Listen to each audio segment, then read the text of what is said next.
Hey everybody, this is Scott Bowman. I'm the creator behind Idea Brickworks, and this is episode 2. We're not quite a series.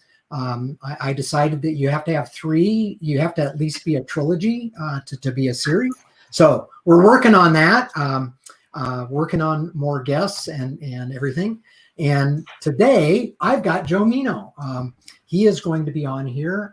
Joe is a good friend of mine that I met several years ago. And he's done 2 articles about me in his wonderful and seminal publication, Brick Journal. So again, I want to welcome Joe. And why don't you just say something about yourself, Joe, just so they know who you are. Oh, okay. Well, I'm Joe Meno. I'm the editor of Brick Journal magazine, as Scott mentioned. And I've been a Lego builder since about 1998 actually, and for the past 20 years I have been building, been involved in events, and now run a magazine. Also do robotics, Lego robotics, and basically I do whatever I'm curious about. And I need to make a point: if this is the second part of any trilogy, this is the dark episode. Oh, it is. Okay, I got to be careful. Just giving you a fair warning. Okay. All right. Okay. So what I'm building today is a Lego Fossils idea kit. I've had this for a while now. I ordered this pretty much when it became available. I really, really liked it. I think I voted for it on that one. So I'm going to be building this one. And I know, Joe, you had a very interesting story behind yours. Let me get to. Shazam. Tell us about this one. Well, this one, the real story comes from the fact that I have nothing here. There's very little here where I'm staying right now over in Washington, D.C. Most of my stuff is in storage over in North Carolina. But it turns out I happen to have this set because it's a personal one to me. It turns out that this is the set that I first remember getting when I was a kid over in Germany in the early 70s. And the reason why I got it is, well, I'm a space person. And this turned out to fill all check marks at the time. And my dad was stationed in Germany, so we were there. And when we came back to the States, he had to leave all the stuff behind. And it turns out that set was one of the things that was left behind. And didn't think too much of it until I went to San Diego Comic-Con more than a few years ago. We did a presentation, and one of the questions was, what was one of your favorite sets? And I happened to mention that this particular set was one that I distinctly remember. And a friend of mine back over in North Carolina got wind of that and promptly chased it down on eBay and gave it to me on my birthday. Oh, man. So that's a good friend. Yes, he is a good friend. And so I haven't touched it since, because same thing as North Carolina's here, there's no place to store a built set. So it's like, it's not been opened. It's only been opened a couple of times, but this has the distinction of being the most unusual set I have right now. So I'll figure I'll build this. Cool. Well, I did want to remind everybody that Sam gave me the Fiat that was in. You're the guy. Yes, I'm that guy. Remember, be like Sam. That's all I keep That's saying. Pretty cool. That's pretty cool. Okay, well, let's Sam, why don't you tell us what you're building?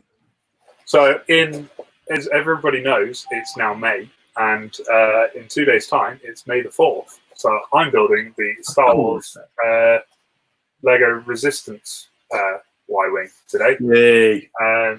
Small set, but fun nonetheless, and something different to add to my collection. Cool. Okay, let's start building.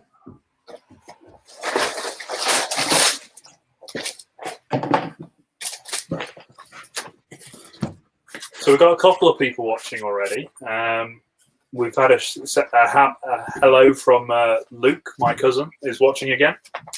You watched another video, I noticed, without not even part of the episode. I think you got a convert there. I think we have indeed. I think it was the funny enough. I think it was your review on Joe Meno's kits. It was. Oh my gosh! I saw that video. Pretty good. We've also got a hello from a friend of mine, Deborah. So, hey. Hello. Hi, Deborah.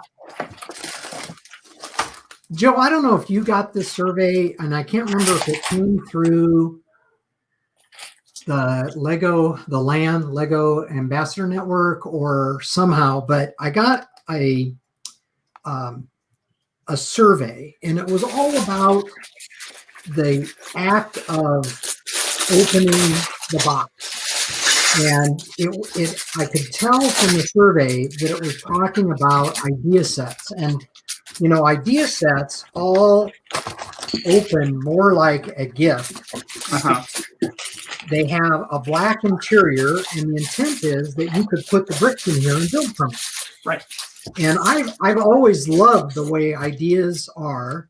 The only kit the only set that exceeded my expectation on packaging was the Porsche RSR. Well, that presentation show. The presentation of the kit. I mean, you open the box and the instruction manual's laying there, and the tires are in a row, and the wheels, and, you know, the different boxes of the different, I mean, it was just over the top. It's one of the few boxes I've saved, actually, because I just love the way it was an experience. You know, and at the time, that was a $500 set or $400 set. So it better have, you know, impressed me. Well, it turns out that the idea sets are actually bent toward presentation, whereas the other ones, you know, you open a box and you open up bags that are numbered now. They took a cue from like Apple. If you ever opened up an Apple laptop box, oh my gosh, you get this, and then suddenly there it is, all nicely wrapped up. Same thing here, and I have that idea set that you're building right now. It was a great little set to build, and a great presentation, because the black little things matter. So opening it up, having a black interior, it makes it a little more dramatic, and it makes it more valuable to you. By the same token, I have this old set, and it has a box. Yes. But do you remember when they used to come and they'd have the vacuum formed with pigs? Mm-hmm. This one may have had it, but it's gone through a little bit. But what's interesting here is that this doesn't have an instruction book. It's a 300-piece set, and it has a poster. Wow. Okay, that's different. That is. Yeah. And I'm just looking through it, and it's like, oh my gosh, you know, I checked it yesterday just to make sure I had at least the instructions. And the steps all the parts are outlined in red, just like Studio does. Right. And, you know, it's just interesting. And this was back in the day when they drew these, which I couldn't do that. I think this is the first ideas kit that has stickers. Didn't even think about that. So a couple more people have joined us. My housemates are joining from the living room, which is literally just through this door. But the comment they've gone for is, "Hi, Sam, from the living room, far, far away." I think that's a nod to the Star Wars. So well played. Well played. Well played. Whoa. I have to go through a lot of different boxes and stuff to get all these parts. So it already had trays. Yeah. Well, have an old-timey antenna. Ooh. Yeah. Let me put that somewhere. Okay, off to build. Off to build.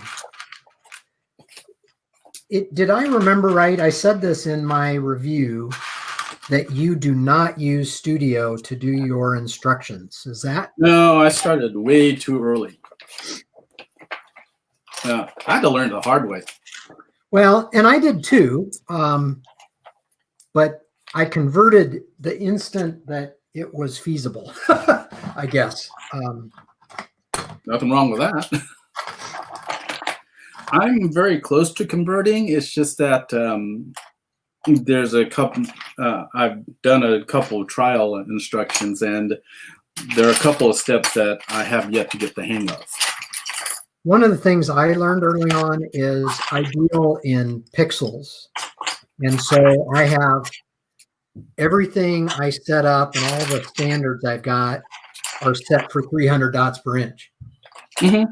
So it makes kind of weird sizing, but I kind of gotten good at the 300 math.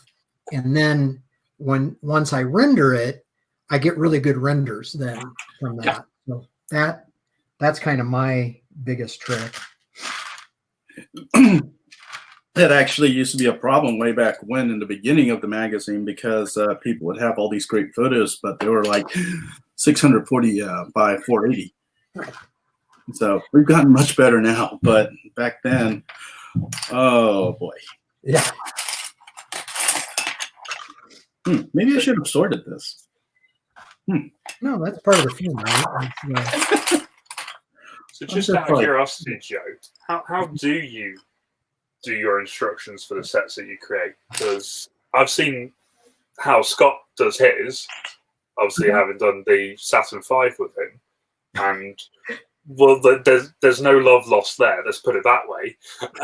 So are yours any easier? 1,000 pages. Easier to make or easier to read? Easier to read, but easier for you to create the instructions in the first place. I've done it I've been building instructions for now maybe 10 plus years. So now it's become second nature. But when I started out, it was like pulling teeth out of a rooster. It was just not fun. Because first you have to build a model, and that's fine if the model's small, but if you start building things with sub-assemblies, you go straight to heck in a handbasket really quick.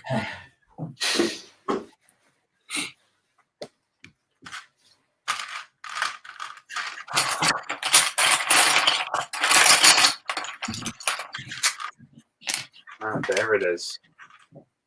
So I know you've told me the story, but you tell it best, as always. How did you decide to start Brick Journal? You had to ask that question. I did. It was in a former life, actually the past 3 former lives, I've been a graphic designer of one type or another. And so the last, let's see, I'm trying to figure out my lives here. Okay, 2 former lives ago, I was working at a newspaper. And now I was working over at an art agency. This tells you how many lives I've had. Okay. And I got laid off, and I ended up going to Disney World to work for a year. And during that time, that's when I got back into the hobby. But as I developed skills in the hobby, it took me 2 years before I had the nerve to go to a convention. Then I started going to conventions, and I started volunteering. And about 3 years after that, it just came to me. It's like the community is large enough to hopefully have some kind of publication. And I looked around and noticed that nobody had done one, and then noticed that I had the skills to do it. So basically, it was one of those things where I looked around, asked anybody if they were interested, and most of the people, there were a couple of people who were interested, but nobody was really pushing that hard. Right. And I literally just said, well, I'm going to do this. If you want to join, fine. If don't, we'll do it. and I rounded up some people, and in 2005, January 2005, we started, and I had the first issue out by June. Took me 6 months to get the first issue out, and that was with a real job too. So, and then after that, it sort of took off like a rocket.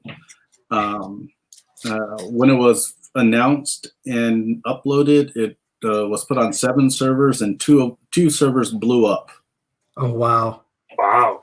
That was funny because I got those emails. It's like within 20 minutes of the upload, one site went, "Sorry, we can't keep this. We're pulling it off." And another one got a comment. It's like, "Our server's really slow. I think I know why." So it's like, okay. So, and back then, I think we got 70,000 downloads of the first issue. Wow. Blooming. So There was a demand. there was. And there was a demand, and there was a surprise.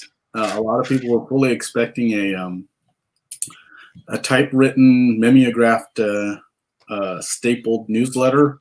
They didn't expect a magazine. And really, even today, I think there's a huge point of pride to make it in Brick Journal. Well, thank you. It's a pretty fun gig, except around deadline. Which is funny because deadline's actually 2 weeks out from now. Oh no! Yeah, you can tell I'm stressing. Well, building's good therapy, Joe. That's Yeah, I should afford it. yeah. So last episode, it was actually my birthday, and I had not had a super good week. It's such a weird time. Mm-hmm. Luckily, we'd kind of done some setup work. So Sam and I had talked on that Friday, and Sam always has a way of turning my mood around. So all of a sudden I was feeling a lot better. And then when I told my wife Thursday that we were going to do another episode, and just to make sure she knew not to come storming into my room, I was going to do it. So that's good, because that last time it really put you in a good mood. So, well, cool. You might hear some background noise because this is an active live house. So. Yes, with your nieces. Do you have? Yep. With my nieces, one of them is going to ballet classes, and you can hear her tapping.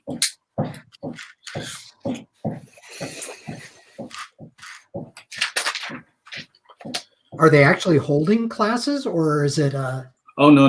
If they were holding classes, I would have told you no. Okay. So they're doing a Zoom thing. Are they doing a Zoom thing? No, they're going over. They're actually driving over in a little bit. Really? They're going to go about 30 minutes out. About 30-minute drive from here. Interesting. Yep, some things are still going on here over in Virginia. Yeah. Of course, where Abby and Merritt, my daughter and son-in-law, who have had a couple of meals with Joe and I whenever I'm in town, because they love to get a free meal too. They're in Montgomery County now, which they got hit. I mean, the county got hit pretty hard. Wow. And so I don't know that county's necessarily going to back off as fast, but I hope not. Yeah, I'm way over in Fairfax County, and we have stay-at-home orders, and we have the mask ordinance. I tend to stay inside because I'm one of those people that hasn't gotten a mask, so I have to run out with a scarf on and look really dumb. So, The robber look, yes.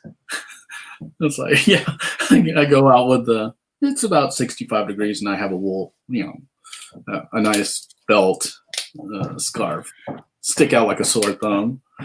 So look for the guy with the scarf. Yeah. So I'm just like, yeah. Well, of course, I'm in Idaho, so I kind of stick out a couple of ways. One is I don't own a gun. Okay, that definitely does stick out. It does stick out here. I don't. I'm not a prepper, which there are a lot of here, and in fact, that's a fairly large part of the economy is providing that. Mm-hmm. That and the skiers, which unfortunately Sun Valley was one of those heavily hit areas because of the how many people went to skiing. Uh-huh. So that is called Greene. I think that's how you say it, Greene County. But yeah, I was out yesterday and I had my mask on, and let's just say I was definitely in the minority. Although I noticed almost anybody that was my age, yes, that's old. Yeah, happy birthday. So Happy birthday to you. Belated. thank you. Whilst we're on a quick lull here, Kevin Hinkle has stopped by. He did. Yes, Oh, Kevin Hinkle is here. So say Hi, hello. Kevin. Well, he could log in. I'll put him on screen. He may just have dropped by to say hi. He's also subscribed to the channel, Scott. So he's now a fan. Oh, yes, we need to. I'll put that up a little bit.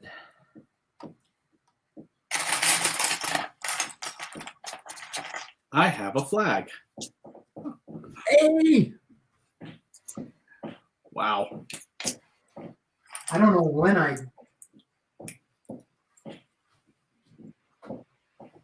don't like to wear my badges so I build, the show badges. So I build a stand for them.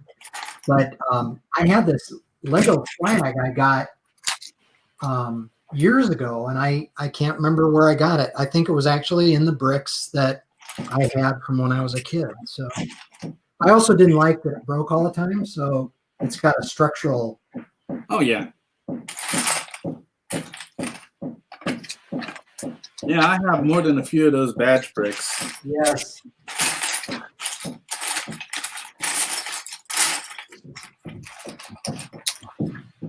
Here's another thing I wanted to let me.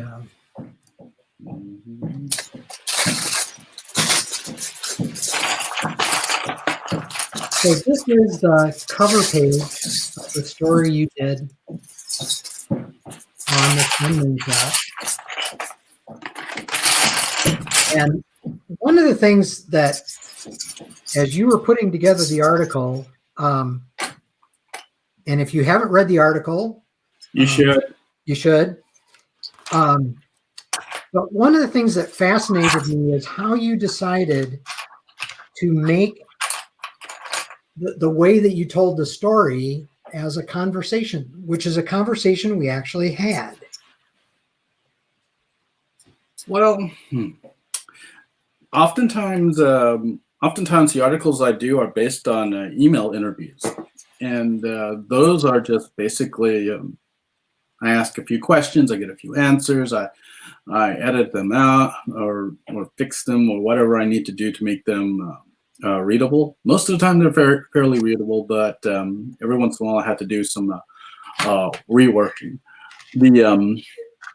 Turns out if I have a conversation, I'll write about that. And it turns out I like those a lot, but they take a lot more work to do. because, well, it's not a simple question answer. There's a little bit more to it. In terms of your article, every issue will have at least one story that gets my attention to where I want to step up to the plate. The email interviews, a lot of them are, okay, just do this, to let the photos carry the story, which is a terrible thing to say online, but people want to see the picture, not necessarily want to see the talk. They also want to see how something's built. But if I have an opportunity to talk to a person, what you end up with is you get an idea of what the person is. And if you end up catching my attention, it actually becomes something of a dare to me. I have to step up and make the article as good as a conversation I had. And it was a good conversation. Yeah, sometimes that's really good, but more often than not, that usually ends up with me writing right on the edge of a deadline. So there's a give and take.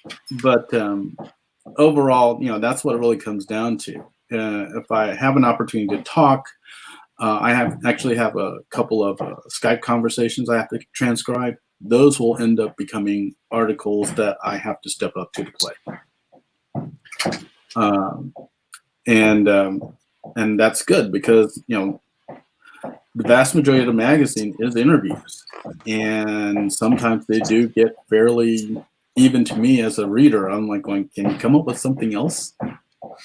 And so this is a way to break the streak. And Right. Your article was a lot of fun because there were a lot of things that we have in common that I just love to write about. So it hit your buttons. Yeah. Well, that's and just to give a little context, the way you wrote the article, it was you and I was building it. I was erecting the model, and you were asking me questions and taking pictures, and we were just having fun talking. And it just, I just really loved that interaction. And then to see it in print was even more fun. Well, for me, it was just basically, exactly, just writing the conversation. And the problem or challenge is writing a conversation like about 2 months, month and a half after it happened. Yes. And then this is my favorite photo you took of me. Oh, and you should have seen me at the top of that ladder going, oh boy, that's awful tall. 12 foot up. Awful tall, and if I start falling, whatever I do, I don't grab the rocket. Yeah, that it probably wouldn't have been able to handle. Yeah, It would have made for a really interesting story, though. Yeah, mainly around me crying, but yeah. I would have helped you fix it. Yes, that's true. Of course, it took 1,000 kids 3 days to make it the first time. Boy, I count twice. Yeah, at least.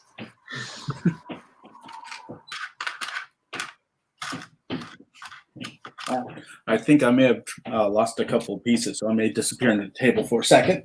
Okay.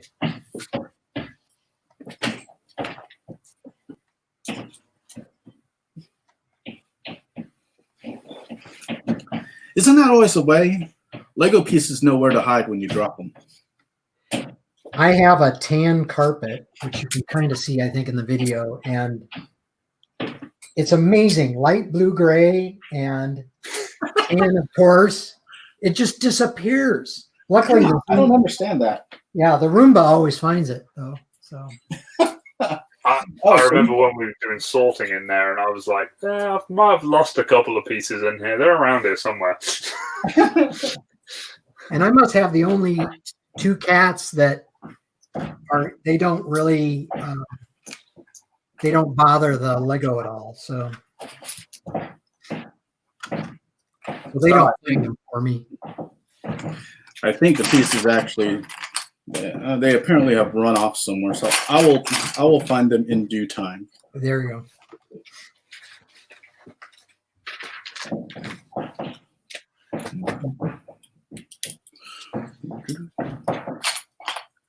Mostly because I didn't grab this picture, but I should have. But Joe, tell us the story of the super large X-Wing.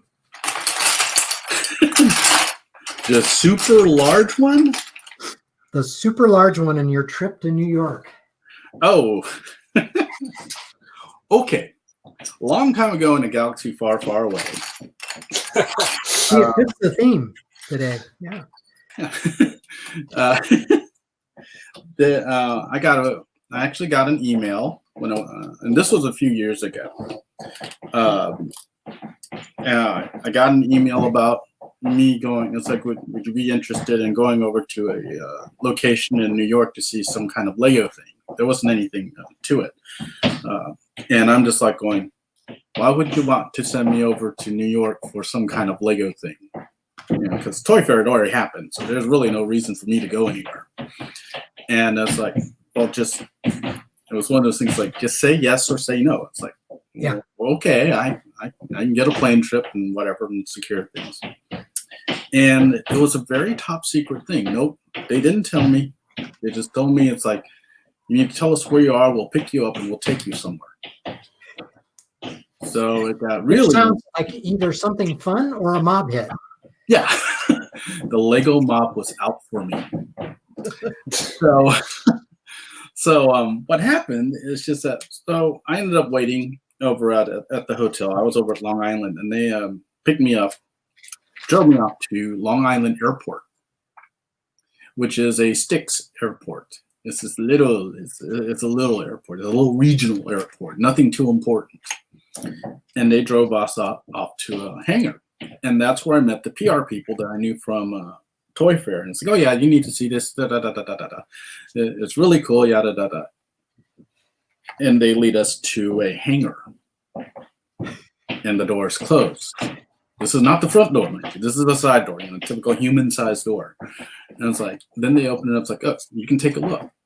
And so they let me and a couple other people who were invited to go in, and lo and behold, there's a life-size X-Wing. Wow. Built in Lego. And it was one of those things where you just thought your eyes and your brain just goes, that's an X-Wing. That's really, whoa, those are Lego bricks. And it's like, oh my gosh. And it's one of those things where your brain just sort of stepped out for a moment and you're just like stuck there going, that's really cool. And you walk around it, and two things happen to you. One of them, the first thing is like, this is what an X-Wing really looks like in real life. This is how big it really is. And it's the size of a small plane. So it's like, it all makes sense. It's like, all right, you're good. Then you take a look closer and you notice the studs. And then you notice the enlarged studs. And then you notice all the transparent orange pieces for the exhaust.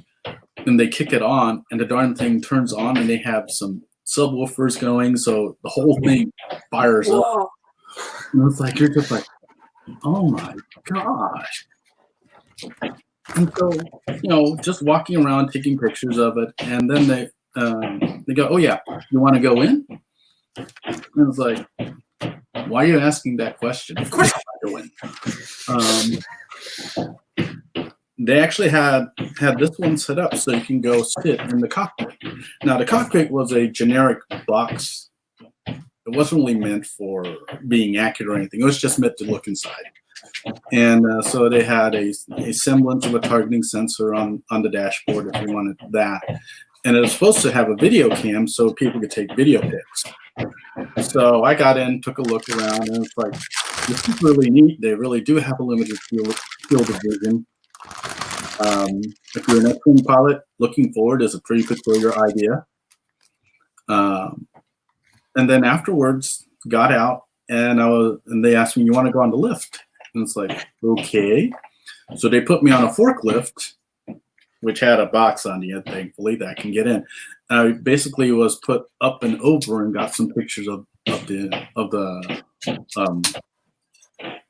what would you call it? Is it a model? Yeah,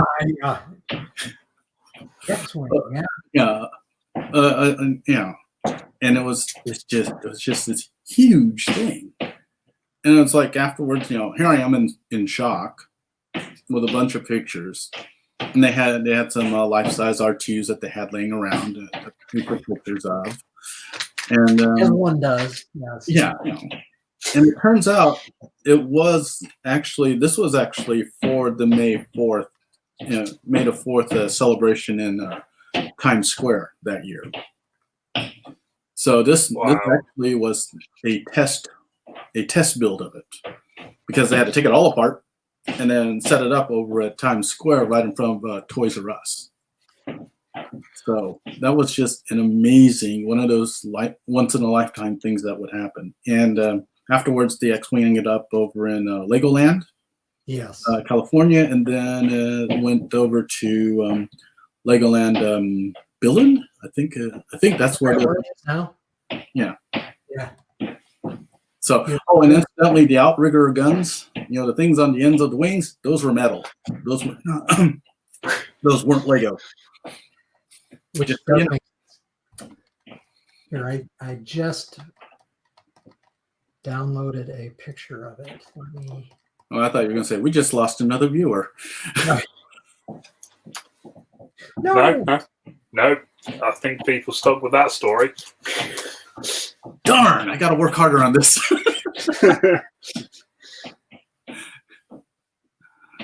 Okay, there we go.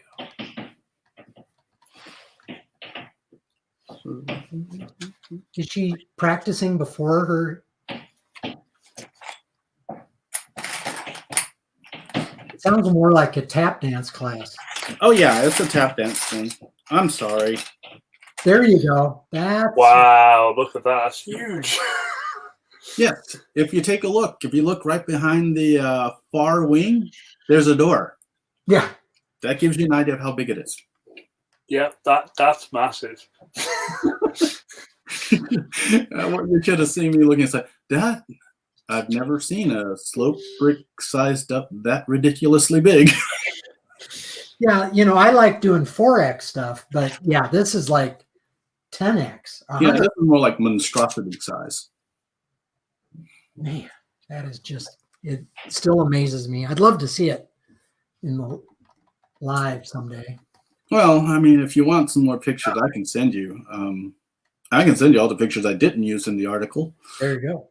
Hey, we have a new contestant. Joe! Another Joe. Hey, everybody. How you doing, Joe? Oh, wait, you did that. I did what? You did that. I did what? That. That's not even. That's not even that one thing? of them. Yeah, I did that. I How also many- did. I also did that. Yeah. So Joe Chambers is a new friend of mine as of Brick Slopes last year, and he's also. I've decided that we are not spacey, right? We are space nerds. We are full on space nerds. I have the Martian official mission patch. There you go. Wow. I have the kink on, which this is not something that you might think is sexual. This is about Road America. So No. this is the most scary turn that the king. basically in the country. I'd say Eau Rouge would be the second scariest at Spa, but this one's my scariest, and I've actually driven it in anger. Well, I'm going to be doing something the opposite of what you guys are doing. I'm actually disassembling something. We could just reverse the film. Yeah, sure. Yeah, Scott, this is actually the LUT I had at Brick Slopes last year. And we moved, and it did not survive the move very well. So I'm actually disassembling and then reassembling it. So Now, what happened in your earthquake? Scared the bejesus out of my son. But other than that, my my Saturn 1B fell over. But that was pretty much it. Okay. Yeah, so I'm fine. The Legos are fine. I think that's the most important point. So we had an earthquake too. What, 2 weeks ago now? I'm trying to think. Okay. And it wasn't, I think it was 6.8, and it was the second largest in Idaho recorded. Did you say 6.8? Yeah. Oh, Yeah, ours was 5.7. No, maybe, but 6.8, but it was far enough away. But yeah, nothing fell over except for Millie, and Joe. You know Millie in Repop. okay. And she sent me a picture in one of my brick Idahos. This.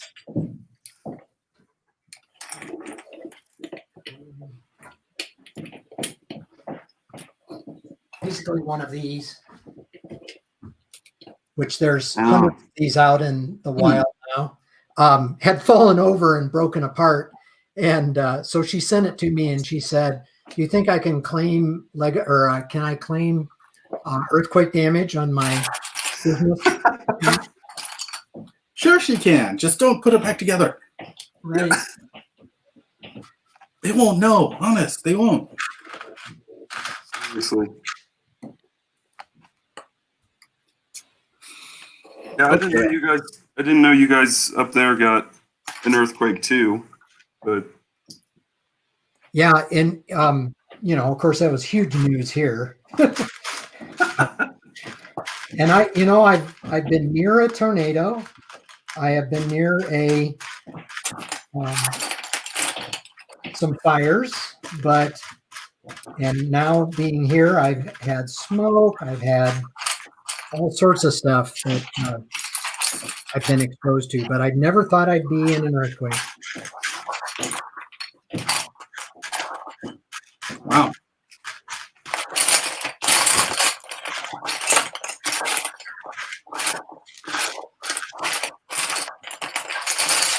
A sandstorm. We were in a sandstorm once. Even in the high depth. I've been in a few sandstorms. Yes, They're you have. interesting. They're very interesting. By the way, Joe Chambers, this is Sam Jones. He's my friend from Hi, England. Sam. Hello. And Oh, what is everyone working on? That's what I want to know. I'm working on the ideas. Okay, Fossil? Sam. Yes, Y-wing. Yep. And I'm working on a old set. Oh wow, it's an old classic set. Yeah. Oh, the old lander. Yep. Before they had gray. Before grey was a thing. Do I need to have this sitting in the background or something? Yeah. That too, but I I haven't. have no room.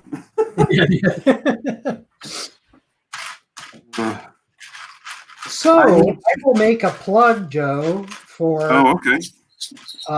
no, Joe Meno. I'm going to make a plug that you need to do an article about Joe Chambers. I already did. Did? Yeah, I I did. missed it. That's how I know Joe. Yeah, I have it. I went, hey, I know that guy. Yeah. Yeah. So how many of those launch towers do you have? Well, I have the original one here, which I'm rebuilding, which we did the article on. Then I did a second one to kind of finalize the instruction set. Uh-huh. And that one I modeled after Apollo 13. So I'm going to have two LUTs that neither of them got to the moon.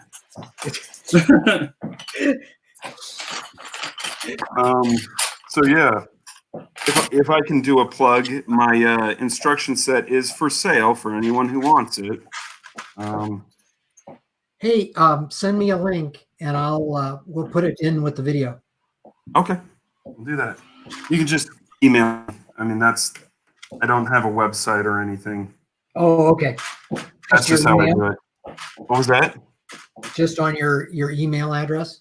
Yeah, legojoe109@gmail.com. Okay. Ah, you're the one who took that email address. Oh, really? No, I have to put a 109 at the end. So, Yeah.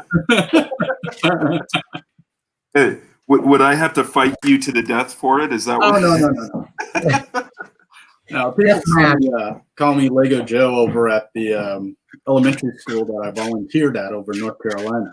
Okay. So it was one of those things that's like, oh, okay, I'll go with it. Yeah, I'm not sure if I like. I got it, and then I'm like, I don't know if I want a nickname like that. It's not me. Oh well. Well, you How's got your all job? work names, so it's like, I'll go with it. How's your job going, Mr. Chambers? What was that? How's your job going? I know you've now got a full-on engineering job. Yeah, I work for Cache Valley Electric. I'm doing. It's really busy right now. Actually, working on a new server farm going in here in Utah for, how do I put this? A social media corporation that is very large and who I can't really say who it is. So That has a really lousy search engine? that's the one. Okay. Yeah. I mean, great search engine. They are. But yeah, it's doing great, Scott. Having lots of fun there, learning the ropes, just really busy. That's my only complaint. I think I told you that, college teaches you the technical and how to think and how to do research, but once you get into the field, that's when you really learn your profession. Yeah. That's another speaking. Yeah. I'm not quite sure what to think about why they included a skeleton of an archaeologist. In which one? Because archaeologists and dinosaurs live together in harmony. Didn't you know that? Gosh, where have you been? I don't know. Oh boy.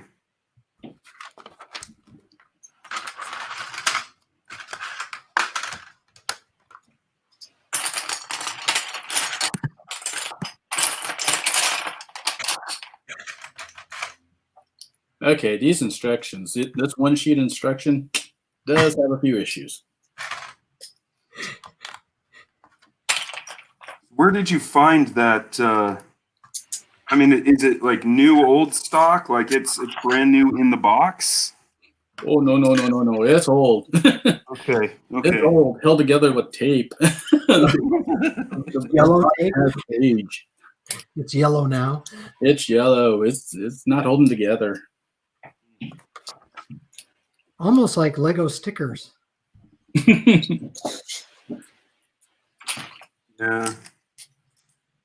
I really want to. Speaking of Star Wars, I really, really want to find a good B-wing model out there. Nobody makes a good B. Or I've seen very few good B-wings out there, and that was always my favorite Star Wars ship. What scale? What scale? Oh, the most detailed possible. I don't know if you noticed, but I like really, really detailed Lego models. Nah. Well, I was just kind of holding off on that judgment. But, Joe, they're toys. What? I don't understand. What was that? Is that what you tell your son? He's only 3, so everything's a toy to him.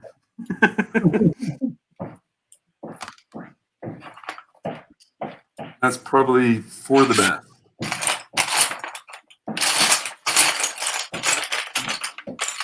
So if in what you're doing, are you working from home or do you have to go in Joe Chambers? Now having 2 Joes. This is like yeah. 1 Joe 2. Yeah. Yeah. Unfortunately, I have to go in, but I have my own office, and I just close the door, and I don't talk to anyone unless I have to. Apparently, they're using the excuse of we're an essential service or whatever. Well, and I'm not particularly happy about it. So, Okay. I mean, it's legit. I mean, like my wife works for Simplot, and they've deemed, as food production, so that's essential. But then also the research staff. But they've done things like, offset schedules, spread people through more labs to give more social distancing. I think they're being pretty proactive in the way they're trying to address it. That's pretty cool. yeah.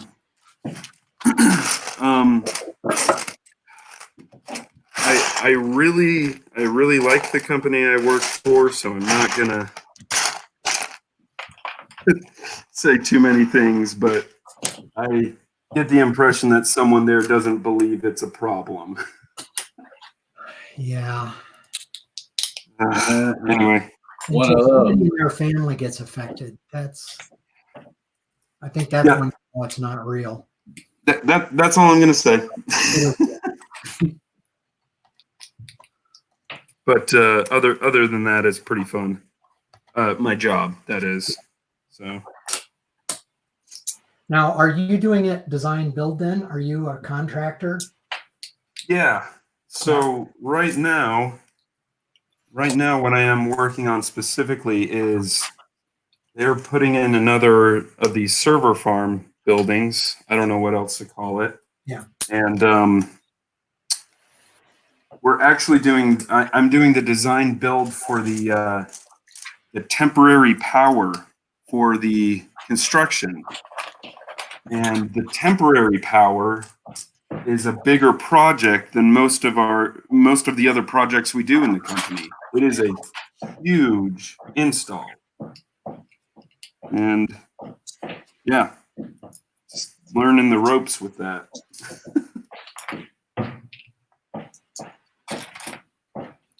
So we got a couple of people saying hello. Scott, one for you, Space-Time Photography. Just wants to let you know that the work they did with you yesterday is ready. Ah, okay. That's Peter. And then one for me, how did I meet Joe? Well, you're going to have to be specific about which Joe, but in all honesty, about 50 minutes ago. and if it's Joe Chambers, then it's about 10 minutes ago.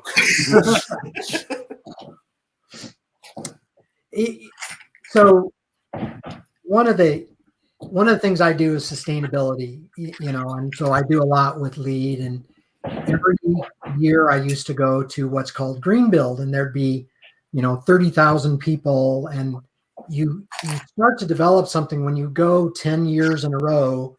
You start to develop friendships that you only get to see in person at that convention, and I would tend to have one night. It was usually 3 days long, but you're usually there for 5. And so one night I would just have a meal. I would get as many people together, and very often the only connection is they knew me. And so we really had fun. It really became kind of, and I think the last time I went, I probably had 25 people, and it was, it was fun. It was raucous. It was, but really them getting to know each other through one person, I think is kind of a fun thing about life, that you just never know who you're going to connect with. Oh, I can tell you millions of stories about stuff like that. Joe kind of defines that. So, well, for me, this is one of the things that saddens me about what's going on right now, is that I don't have that opportunity for obvious reasons. Yeah.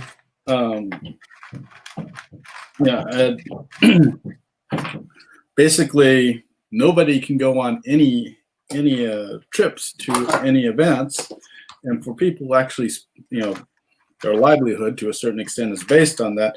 It's a bit of a shock when you first actually realize it. So I really do miss the events, and it's like I didn't think about it until they canceled Brick World, which is what I was planning to go to this year. Brick World Chicago. Yeah. It finally got nudged into virtual, which is different. But I was like going, I haven't been there in years, and I was planning to go, and suddenly it's like, yep, you can't. Rats. So hopefully, I'm really glad I got to Bricks Cascade. oh man, I wish I would have gone. I was really bummed out that they canceled Brick Slopes this year. Yeah, I was considering that one too. And what's scary about that one is, they're kind of on a shoestring to begin with. Mm-hmm. And just to give them a plug, if you are able to give a donation to the group that runs that, because they did have some fixed expenses they're going to have to pay. I know I have, but Yeah, I need to. I should. Yeah, I will. Thanks for guilting us all. I know. Jeez, Scott. Jeez. I came here to hang out with Lego people, not be guilted.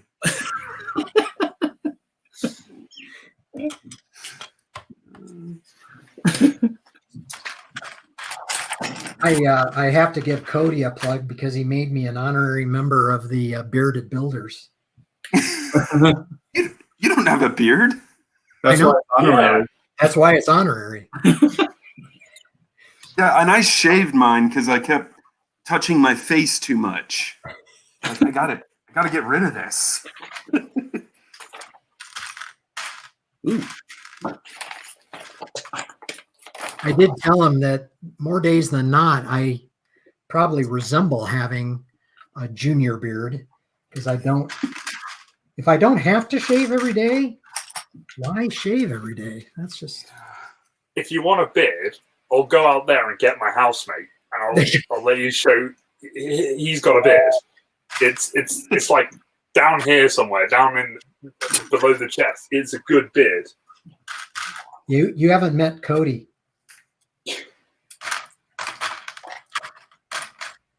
Yeah, and Yeah, back he's in in my Mark and Boone territory for beards. back in my rock and roll days when I was in bands, I used to try beards, but it's just never been until recently. I haven't been able to grow them very well. I And can't. now mine seems to come in gray.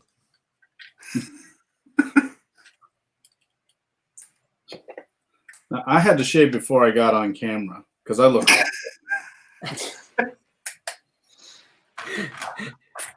Boy. So I wanted to ask Sam, how do you know everyone? I know Scott, so I do a lot of work. My job is in motorsport. Okay. So I do timing and scoring for events around the world. And one of the series that my company works with is the World Challenge America series, which Scott is a steward on and worked in race control. And when I rocked up to an event, it was very nice to me, so it became a friend. And I was very nice to him, so and helped him out with a load of bits that we were providing. And then he invited me along to Seattle to help him build the Seattle Saturn V. And from there, it's been a very fun and enjoyable friendship so far. Okay. So far? So far, yeah, plenty of time to go. So far? He's still young. He's still keeping score, Scott. So I know. I have a feeling next birthday that he has, I'm on the hook there. You're gonna Oh, get don't worry, you've got a year for that, and that's my 30th. So let's not talk about it. Yeah, I was about to ask who's the youngest among us, and it's Sam. not me. Yeah. Yeah. I just turned 60. Okay. I'll be I- 55. I'm 37, so We've got a good age range then. yeah. We just have we have proof here that insanity just stays the same throughout the ages.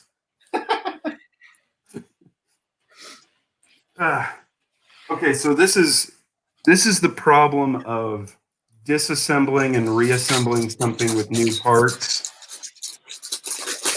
I'm not following instructions and I can't find the part. Uh-oh. I'll be back.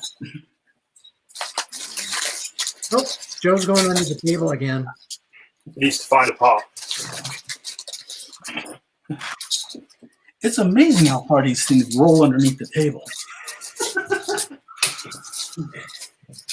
That is the one nice thing about carpet. It does tend to stop, but it's got to be the right color carpet, not what I have currently. Yeah.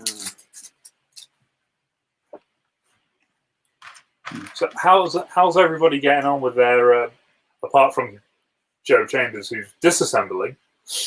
How's everybody getting on with their building? Because I'm not too far off from constructing my engines, and I've got a droid to make.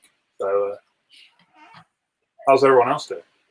Well, I'm getting there. I got the bottom half. I'd be going a lot faster if I wasn't talking. Right. But that's the point of this. Is, Yes, you're stalling me. Okay. Yeah, apparently I've been spoiled by building quote unquote the old way. I mean the new way, because this instruction sheet, man, really sucks. yeah. I'm just like, how didn't they? They like to hide parts behind corners and things like that. Yeah, that's not very good etiquette, is it? Well, it wouldn't be so bad. It's just that they don't tell you what parts you were supposed to use. So you go the next step down, and it's like there's nothing here for it to stick onto. So it's like, okay, full reverse. What happened? So, but yeah, it is interesting. Do any of you do your own designs, like making instructions Every day. every day? Freaking day. Every day. No, I'm still let's say I'm still a virgin in that territory. I've got I got a studio after Scott showed me how to use it a little, and I've been making some of my own stuff. I'm working on building a larger sized TARDIS from Doctor Who. Oh, cool! How big? Awesome. So I'm working on that, and I can't remember where I put it. Hang on a sec. It's around here somewhere. But I went to Lego shop a while ago, and I found a load of navy blue 1x2 plates, and I sort of started and built Yay! the size and Okay. got bits. So I've got a rough idea of what I want to do, but I want to put it into studio and get it properly built. But yeah, I'm Trek. Where have you heard that before? I'm getting there. I'm getting there. Okay. You've never Yeah, had. well, I mean, that's what Joe was saying about, being able to see all the parts. That's some of the hardest parts about, making a design, is actually going through it when you're done, being like, okay, can you see everything that needs to go on this step? Mm-hmm. Does this step make any sense at all? So 'Cause- how do you do your instructions then? Because what I do is thankfully I limit the parts. If the model is over 300 parts, I just say forget it, call it a day, and go home. But I mean, I don't understand. I don't understand. What are you talking about? This, depending on the version, my model is 8,600 pieces. What? And 12, I think I counted it at like 1,200 pages of instructions. well, that's a manual right there. Not And that I've I made- like that. Is that a manual or a phone book? I don't print it out. Well, if you want to see something a little bigger, Scott printed all 2,000 odd pages of his Saturn V, his 12-foot Saturn V. I was going to say, Yeah. you guys are amateurs, right? Okay. I Do, tried you didn't do, just- do instructions for a 34,000 piece set. But Then you didn't print it once. Yeah, There was but at least 4 A3 copies, and then there was an A4 copy as well. Oh my gosh! Scott, how many of those steps were just copy paste of the last step? Ironically, there were only 3 segments of the 69 that were the same. Okay. Wow. So literally, Okay, fine. it was like 2,700 pages, somewhere in there. Oh, dude. I've had a lot of, and again, So who proofread it? 1,000 kids in Okay. 3 days. Just want to make sure. And basically, there'd be a scream from the mentor at the table. Scott, get your ass over here and figure out what you. What do you mean? Yeah. What do you mean by this? What is this sorcery? What is this supposed to mean? I remember leading a few of those conversations with Scott going, explain what is this wizardry you're wanting to happen here. A miracle occurs. Yeah. That was, How did you get to the next step? Magic? Where did you get the 1 by 4.5 piece? I do Okay, remember so- at least once having to take a picture of Scott's instructions screen on his laptop as he was doing it. It's going, so that's what you're trying to achieve. I'll go back and make sure that's how it works. hey, but I have all that marked up, and who knows? Maybe someday I am going to publish those instructions. And if you have, I don't know, I'm gonna actually try and 34,000 bricks. put it on Brick Link and see what it would actually cost. But I'm guessing it's probably 4,500. Yeah, I'd probably just look at you and go, no. I don't think it'll be cheap or affordable for me. No, probably it would be the first set that would have an installment plan. That's So I've had several people ask me, so how much does all the Legos in one of your LUTs cost? And I go, well, I mean, some people have spent $1,200, some people have spent $2,000. It all depends on where you find your parts. And I've just had people just not even write back to me after after finding that out. I'm like, oh.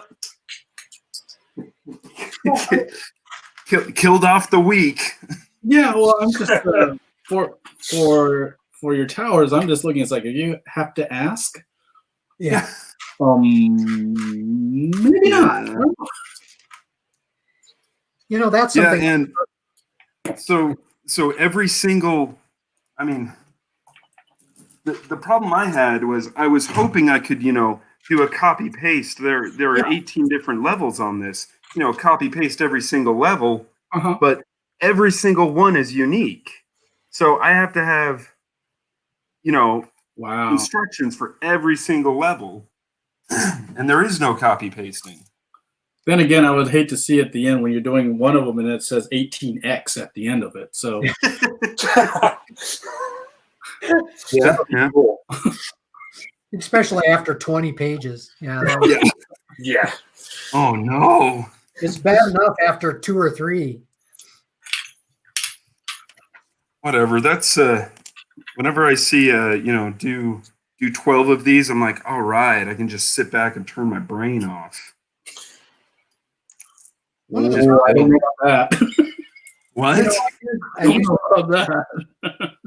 and I do commissions, and I've gotten approached by very lovely people who, like the latest one is someone wanted me to come up with a set for her father, who was in the oil industry and wanted one of those,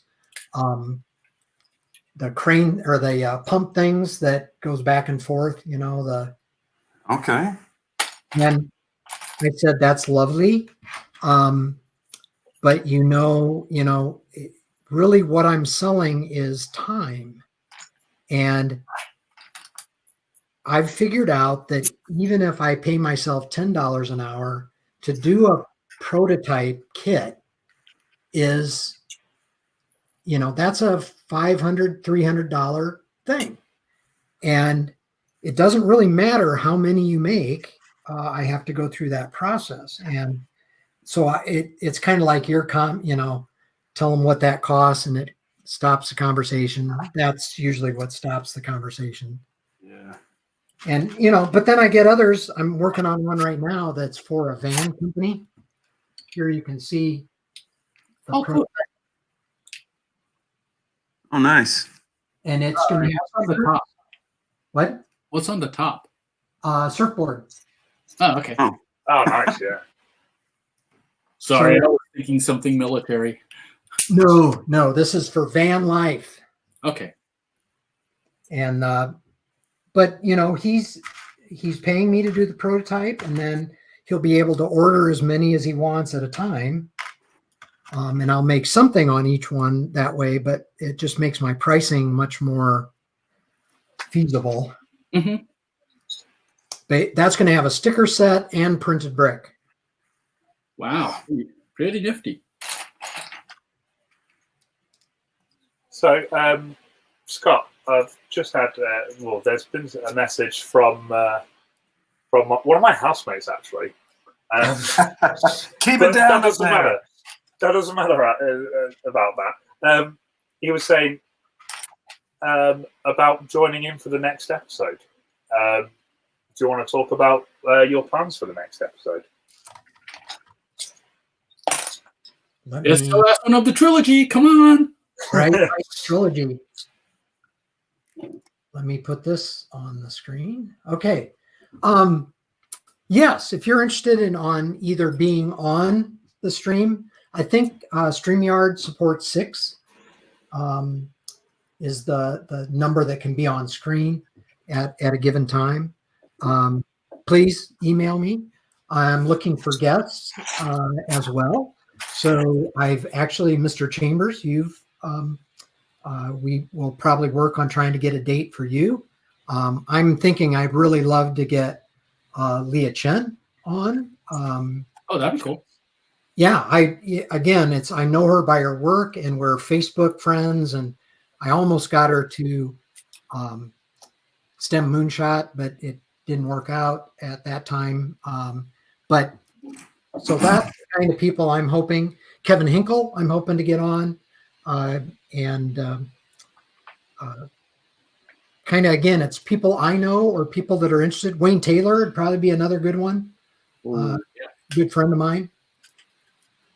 And he's got good stories to tell. Anybody that buys a vehicle for his Lego hobby, he bought a van. Yeah, he's a great guy. He has a very nice wife too, who loves Idaho and loves Boise. See, I don't understand. You keep saying things that are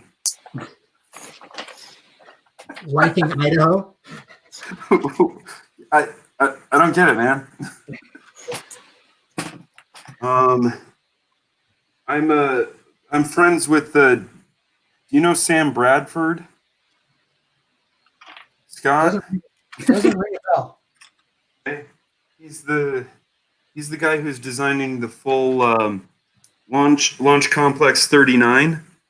Oh, The 18-foot long giant Launch Complex 39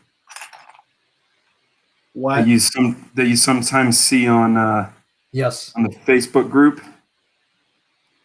What do you know about this? He hasn't been able to build it, but if anyone is paying attention to details as much as I do, it's him. Yes, I've been watching. Yeah, he posts fairly often related to.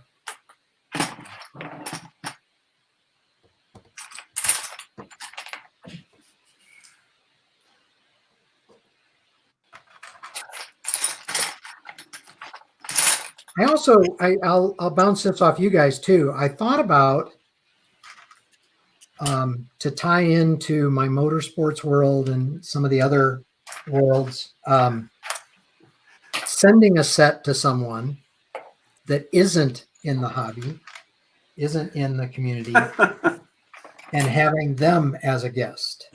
What do you think of that? That could be interesting. That would be. Make sure that person's famous. You mean I'm not making them famous? Is that what you're saying there, Joe? You're making me notorious. Does that count? Oh, boy. Yeah, that would be interesting, but I would. How would we avoid the? Yeah, we're putting you on camera and putting this complex thing in front of you, and now we're going to make fun of you as you fail horribly at it. Well, the people I'm thinking I want to do that with. So. Okay. So your wife? No. No. No. Let's not talk. I was going to say, I think Scott wants to stay married. So I was thinking, like, you're going to love this one, Sam. What do you think about like Dorsey Schrader? Well, that could be interesting. Brian Till. Now, Brian Till, that would be very interesting. That would be great. These are interesting personalities from the motorsports world. Although, to be honest, if you're in the motorsport world, you are an interesting personality straight away. There's a certain requirement. Define interesting. Interesting as in or interesting as in Yeah. Yeah. One or both of those.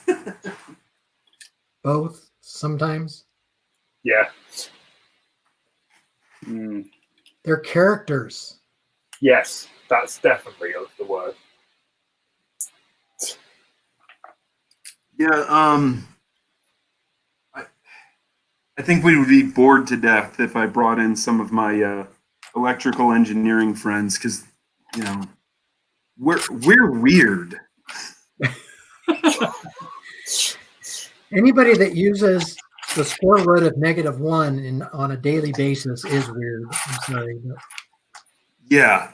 Anyone who will honestly look you in the eye and say, imaginary numbers aren't real, but they're real. Now, that's just a kind of sick, twisted joke. Yeah. Imaginary power. That should be It's real. It's real. If you don't use it in the math, you get the wrong answer. Yeah. Engineers, we are a silly lot.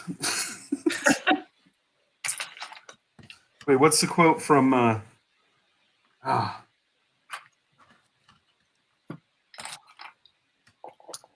no, Holy Grail? On second thought, let's not go to Camelot.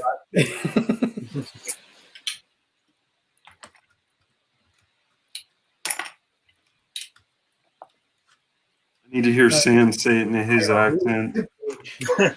Well, on second thoughts, let's not go to Camelot. That's awesome. I suppose it's the same as me saying brilliant, isn't it, Scott? Brilliant. Oh man, I learned. So in my last job, I used to be in the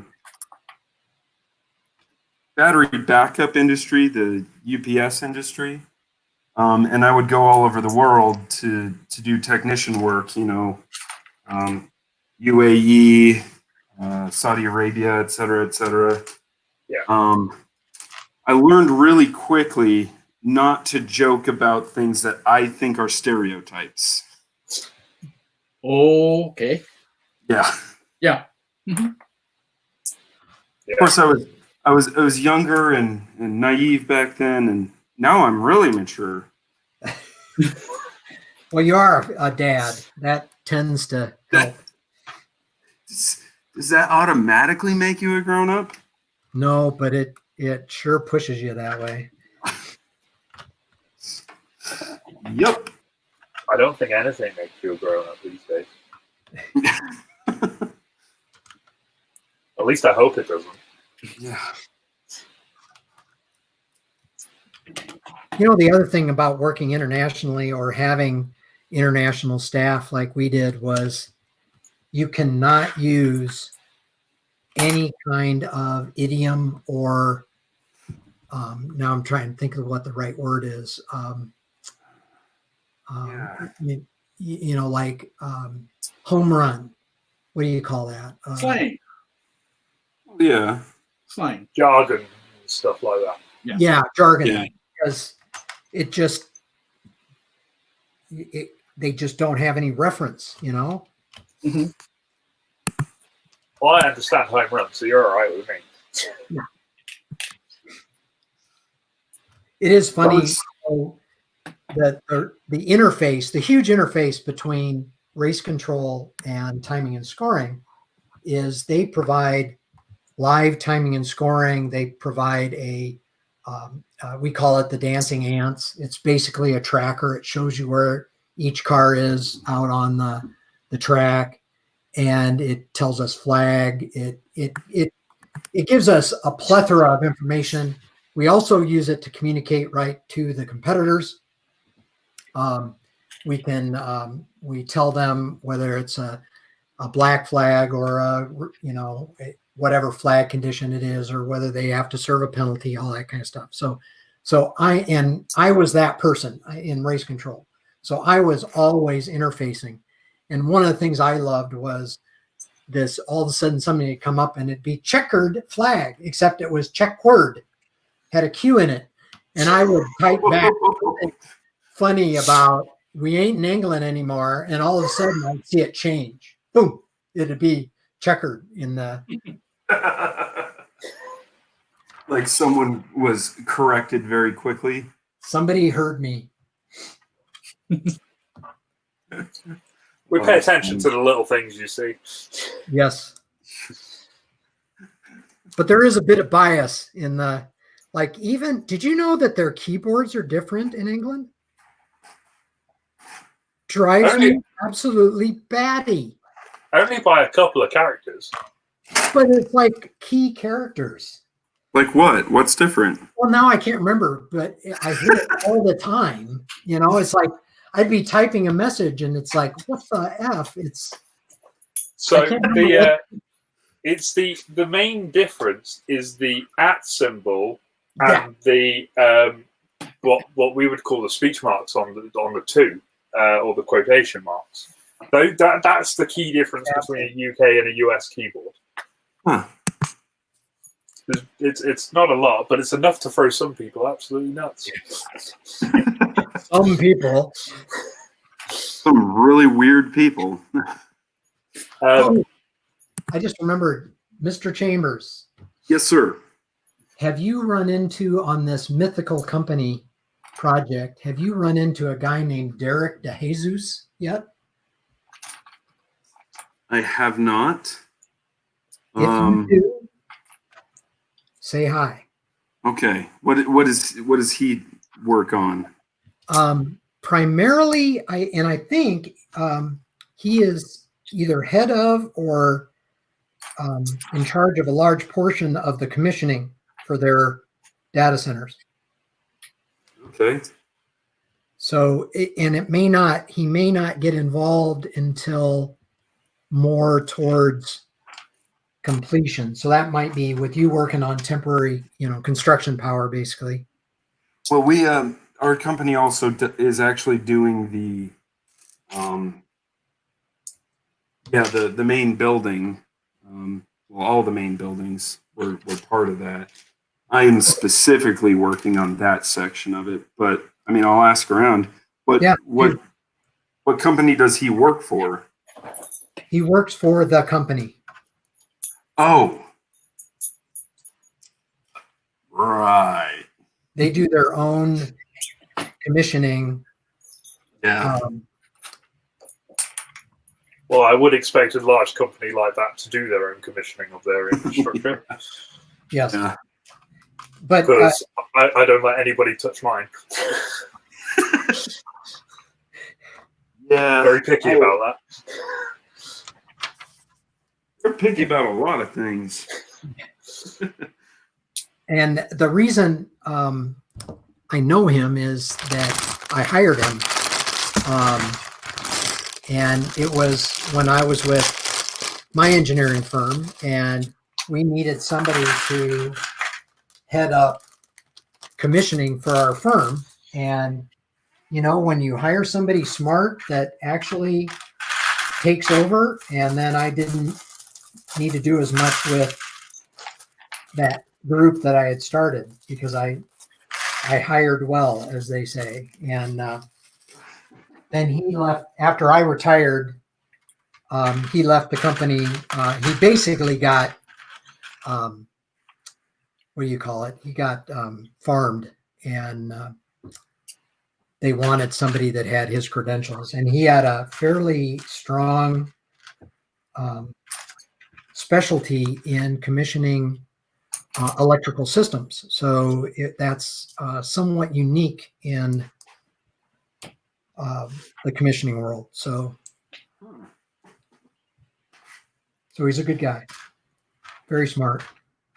Last name was De Jesus. Jesus. Jesus. Okay.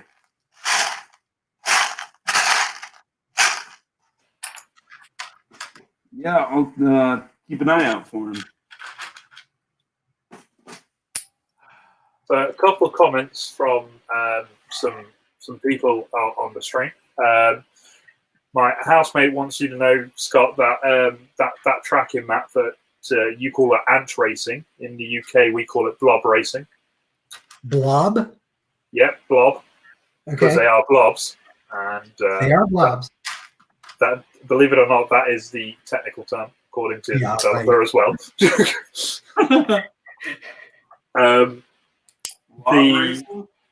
Yeah. And my cousin has managed to convince someone else to come along and watch. So hello to your friend Luke.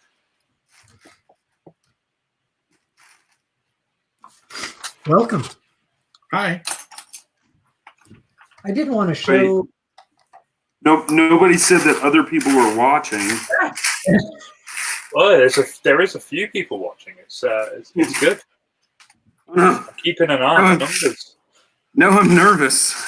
You got to be on your best behavior. Yeah, he's an engineer. He doesn't like audiences. No, I just need numbers. Lots of numbers. I wanted to show. This is my favorite of your models. Oh, well, that's cool. Thank you. I thought that was very cool as well. Yeah. Huh. Are you ever going to start selling that one? Maybe. Because I'd buy it. You just have to ship it to the UK. But yeah, I'd buy it. It wouldn't. Hey, Etsy works to England. I've sent several Saturn V's. Well, the big question is, how much would it cost? I mean, I've looked at it, and it's I wouldn't think it'd be cheap. That's the problem. Well, remember the Saturn V's $36 as a kit, Mm-hmm. and it's selling really well.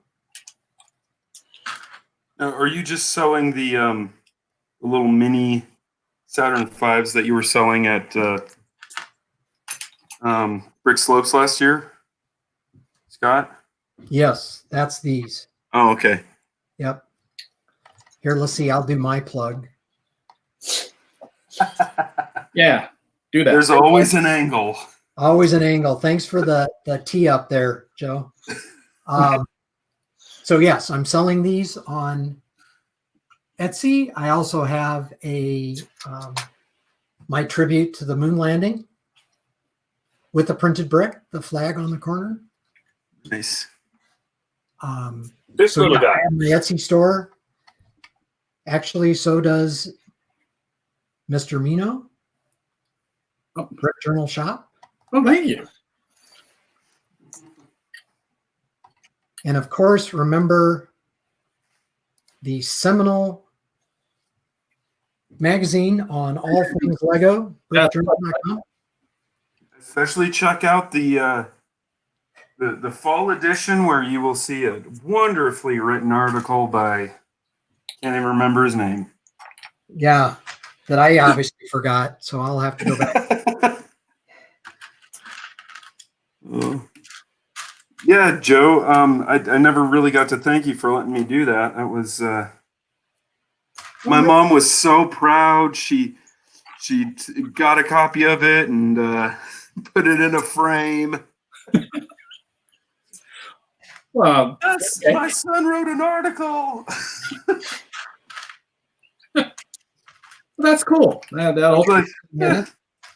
Oh, thanks, Mom. I appreciate it. No, but really, thanks. That was really fun. Well, fun for me too, because once I saw that online, I'm like going, This guy is I have to do a shout out for Sam. He does all my production and he's just really a great guy. Oh, thanks, Scott. Make me blush.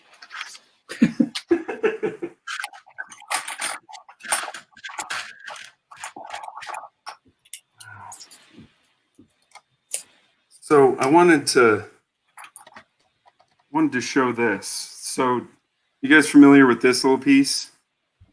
Yeah, the fence thing. Yeah. Yes. Yeah. So among the people who build there are several different LUT designs out there.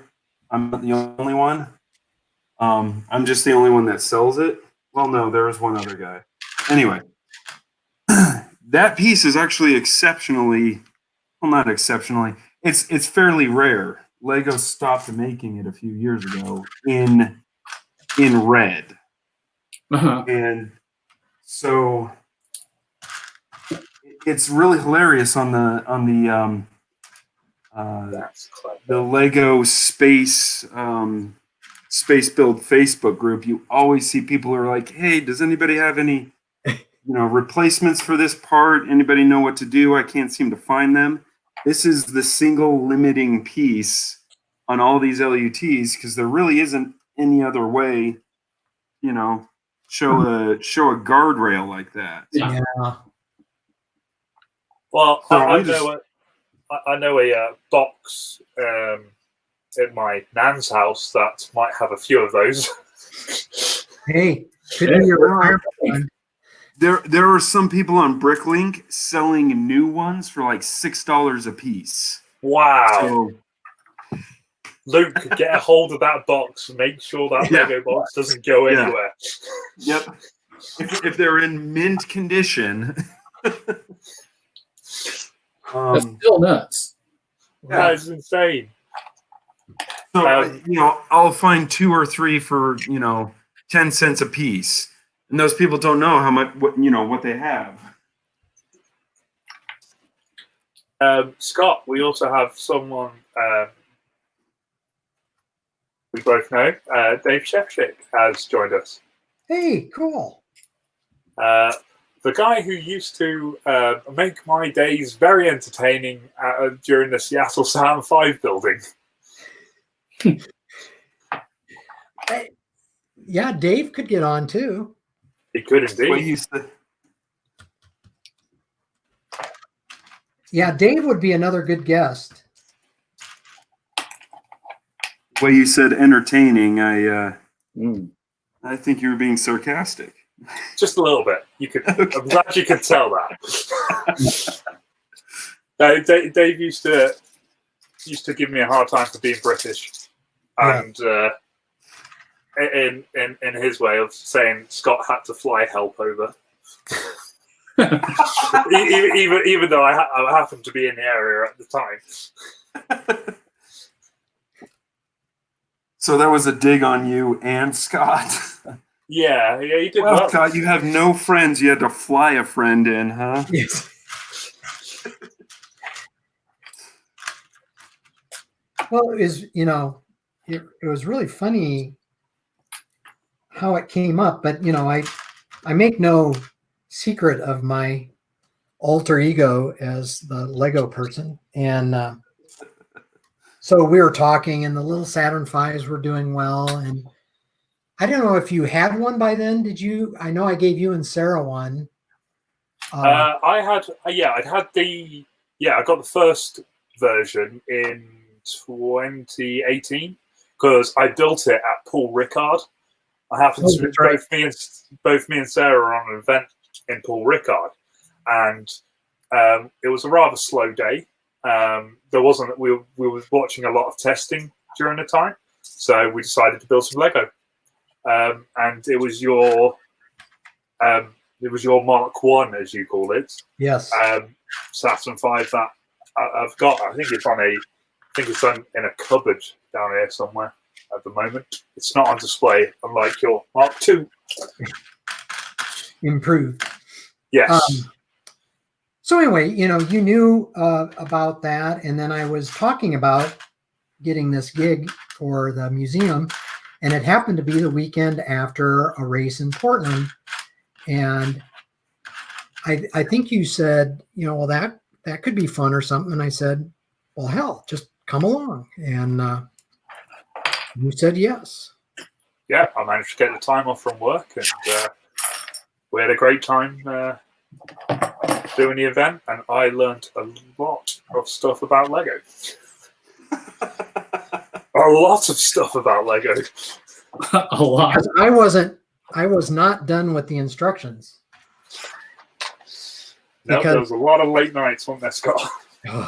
And again, because I'm a glutton for punishment, I've redesigned the Saturn V 3 times. And of course, I redesigned it for that particular event. And so my instructions from the first event were no longer applicable. Yeah. So I had to have the instructions done. Well, ding, ding, ding. I finished mine. Yay.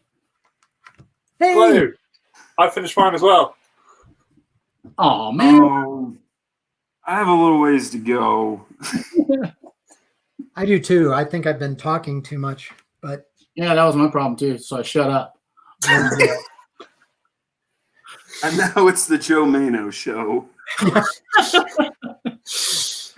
Joe is going to be asking us questions. Take a look at that. That is now. Oh, yeah. That's a illegal build now, but back then it wasn't. Really? Yeah. I love how they call them illegal builds. But there's a whole bunch of that kind of building in this model. So it's pretty cool. Huh. So You get the homemaker figures.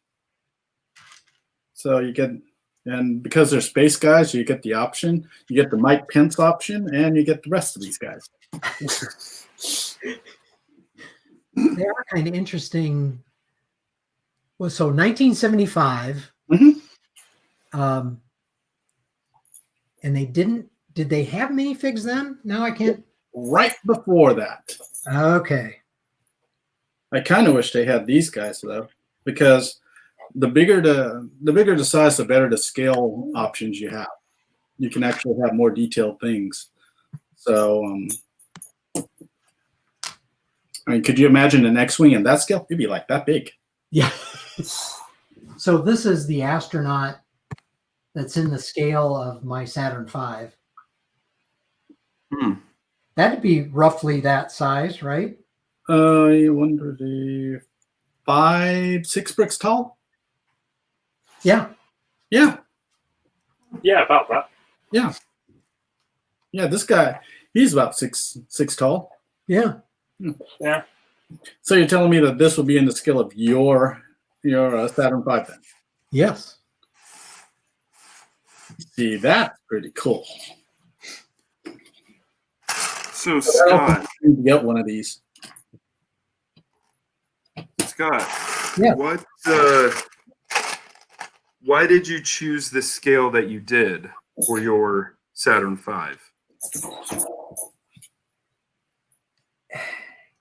Or was it just?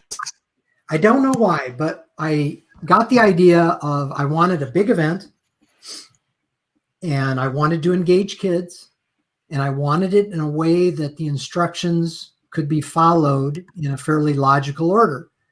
And for some reason, they call that, inspiration was the Saturn V, because I love the Saturn V and I grew up with it and saw him land on the moon. And so I liked it. And I don't know why. I just thought, well, let's just make one brick a foot. And literally, it was probably 3 weeks into design before I finally did the calculation as to how freaking tall it's actually going to be. But by then, I'd done enough layout work and enough design work that it stuck.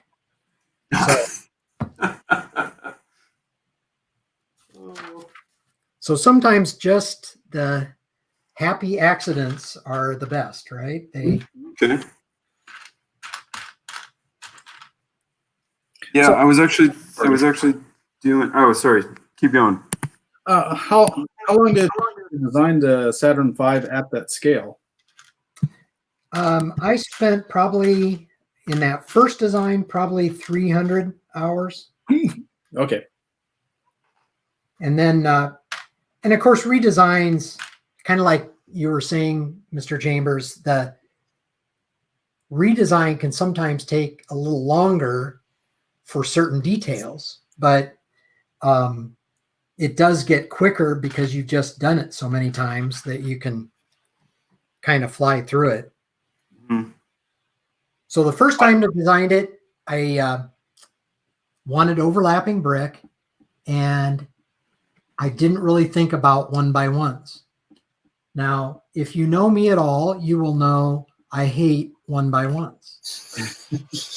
As a designer, 1x1s just means you have control over the placement of the brick, not me. And so the rotation bugs me.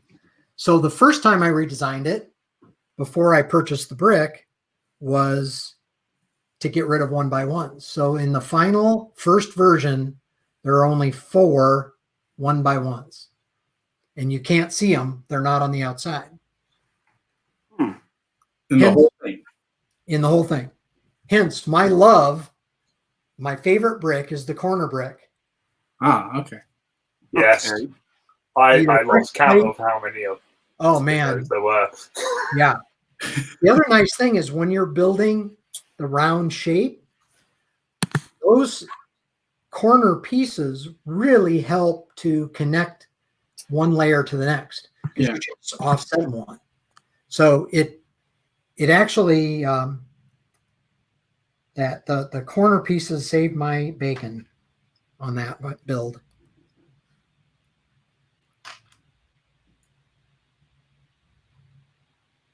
Okay, I'm adding a level. This is a big event. You are rebuilding now? Yeah. This is destroying.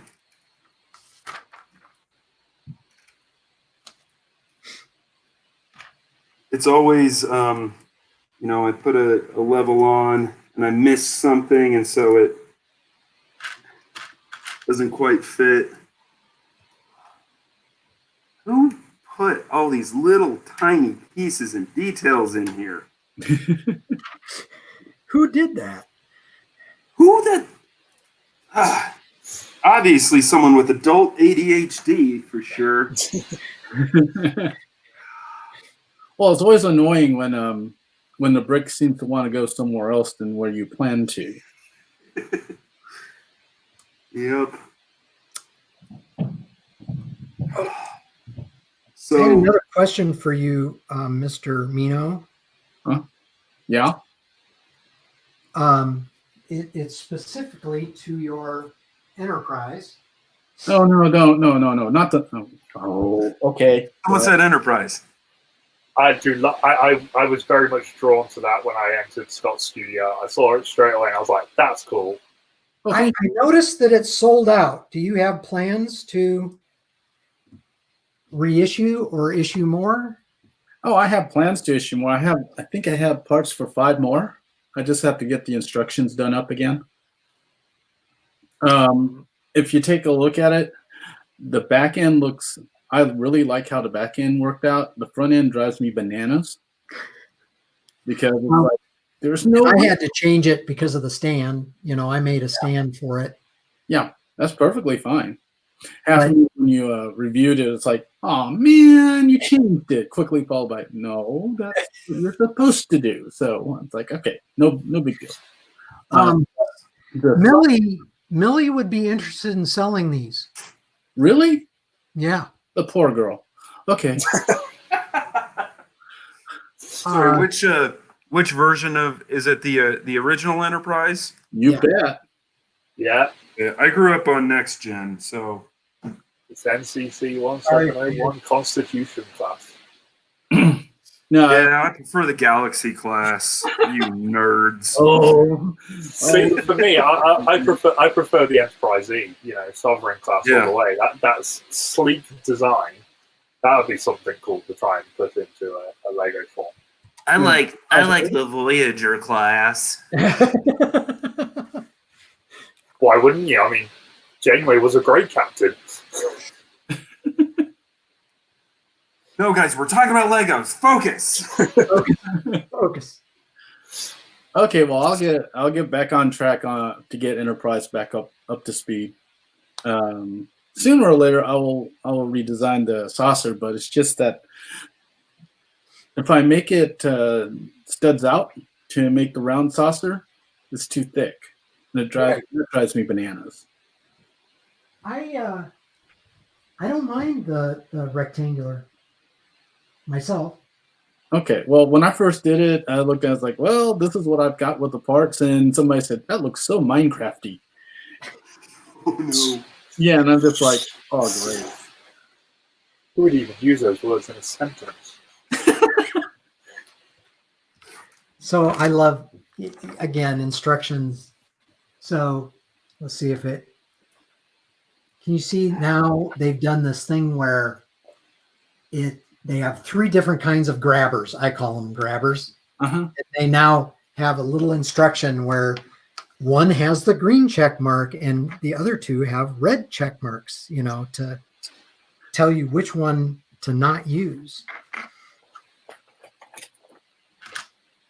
Back in my day. Oh, I completely missed a set. I didn't think about that part. Okay, anyways, no big deal. Remember, kids, we're professionals. Hey, this wasn't a book. Come on. It's all right. Don't worry. I've just found a piece I've missed as well. I've now got to try and put it in a tiny little gap, and I've just lost it to something else. Yes. You know what the great part is about building something that you designed? If I missed a step, Redesign it. You don't care. redesign it. Yeah. That's part of it. Been there, done that. Yeah. Especially when you're like, actually, that looks better. Huh.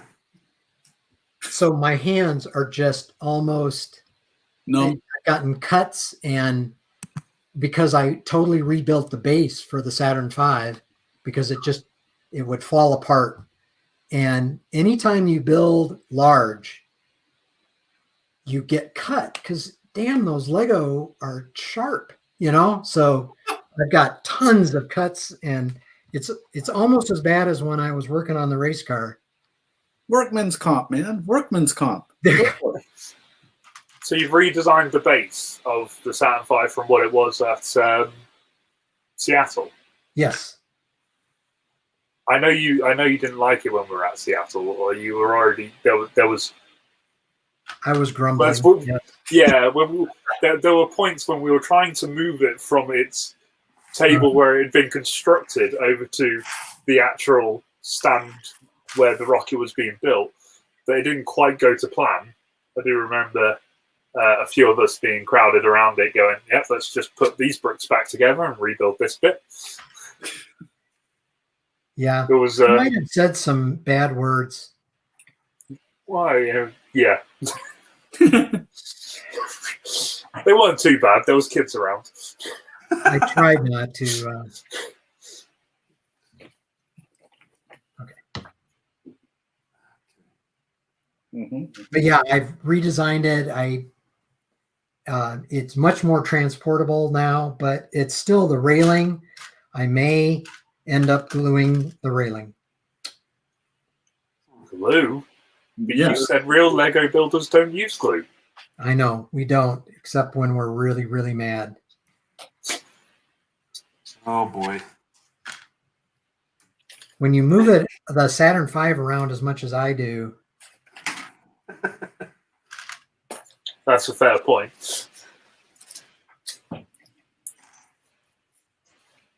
Okay, I Come found on, Scott. NASA didn't need glue when they moved the real Saturn V.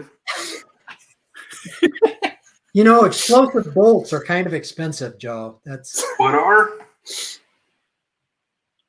What did you say? Explosive bolts are kind of expensive. Well, they could have crawled it all the way over. 1 mile an hour. Right. Yeah, how long would that have taken?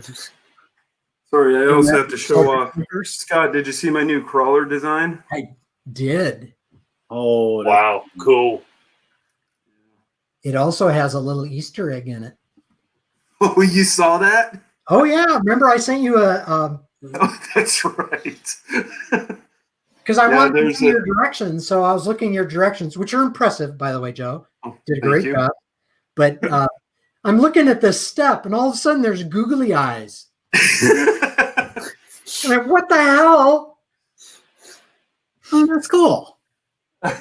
I always let me show you the first Easter egg. I don't know in this very well. Can you see underneath the elevator building? I don't know if you can see very well. No. I can't see. It's Princess Unikitty is under there. Oh, clever. And yes, that is actually in the instructions. Well, that's cool. It's little fun things like that that make it entertaining. People are going to ask me questions about,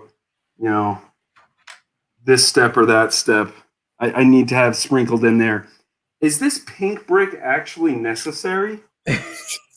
Yes, and this step number 47. Yeah. And for me to just 100% serious, yes, it will all fall apart unless you have it.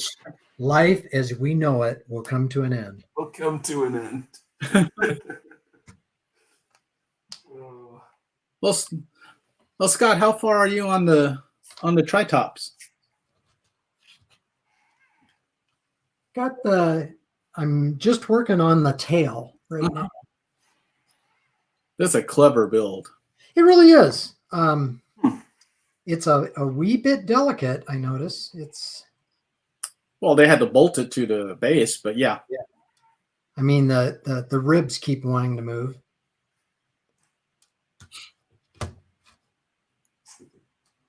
But yeah, the stickers surprise me. I don't know why, because I usually brag about how idea sets never have stickers.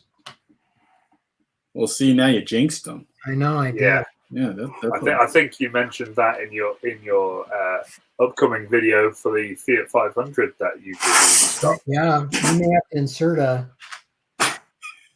correction. Well, what happened? Spill the box.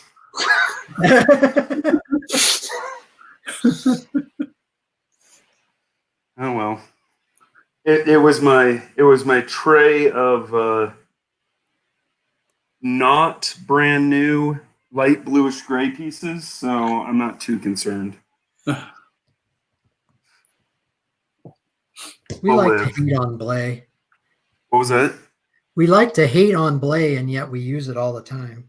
It's not like we have a choice. See, that's something I had to learn when I was doing at Seattle. Was Scott was coming at me with all these colors, and I'm going, okay, so what's that in English? Is that dark gray, light gray? Light blue. No, it's light bluish gray. Well, Took me a while to get my head around it. yeah, you don't notice that unless you're in the right light. I've had many a model that I've built, especially now since I mix up the colors. I'll build a perfectly beautiful little ship until I put it out in the sunlight, and it's like, Don't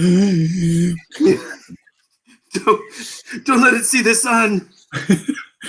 run back in. It's like, okay, this, yeah. Yeah.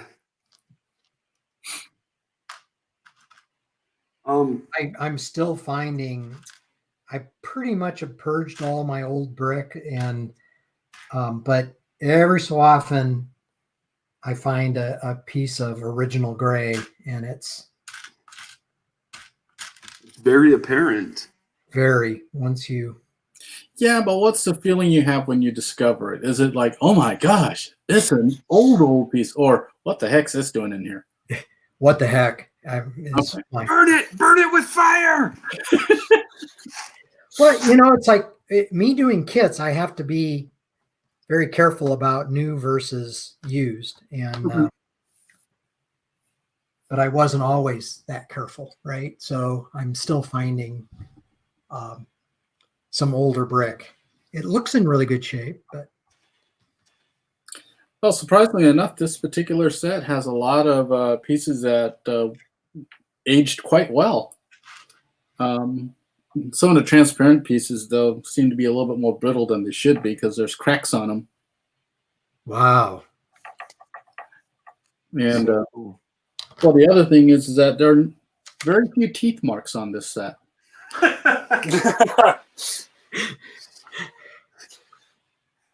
Yeah, I pulled out the shoebox that was my, Legos when I was growing up, and I'm like, wow, I used my teeth a lot Yeah. to take these apart. Yeah, actually, when I started coming back, when I started building, I still used my teeth, but I learned how to use them on just the studs. So, That was before I found out what one of these things was. Yeah, I never had these growing up. I know. Nope. That is amazing. These things have changed my life, and I even found out the other week what the little axle bit was for. I was like, oh, that's very clever. Yeah, Scott, are you gonna pull out like a screwdriver or something for us? This is how I separated parts. I use this sometimes. Yeah. I do have I use my very nice tweezers quite a bit. Yeah, those two. X-Acto knife. Yeah. There we go. Yeah. Number 11 blade. Yep. Well, we are coming to the end. I want to thank you, Joe, for being my second guest. I appreciate it. Which Joe? Yeah. You're welcome at the You're same not a guest yet, Mr. Chambers. You're welcome. I don't have to suck up to you until I actually have you on the show. So then I'll be nice. Well, thank you. It was fun. And also thank you for letting me crash. This was really This was really fun. Oh, it's cool to see you build that stuff. Yeah. I'm impressed. Yeah, what Yeah, I it's very liked cool. about the original was just, we had a lot of different discussions, a lot of different things we talked about, and that's what I like, is that we Mhm. aren't monolithic. We have lots of different interests. So again, thanks everybody, and I'm always supposed to remind people at the end, please like this stream, subscribe to my channel. Like, do all that stuff. Do it. Hey, I have no income coming in, Mr. Chambers, so you've got to. Neither do I, but Yeah. Uh-oh. Oh, I know. So, Uh-oh. and Sam's getting 80% for staying at home. So It's a hard life. hard life. But so again, Yeah, thanks guys, and look forward to episode 3. I'll try to figure out the guest earlier than I did this week. And Well, you've got a lot of choices, Kevin Dinkle, Dave Jessic, they all want to be a part of it. And even Joe Chambers.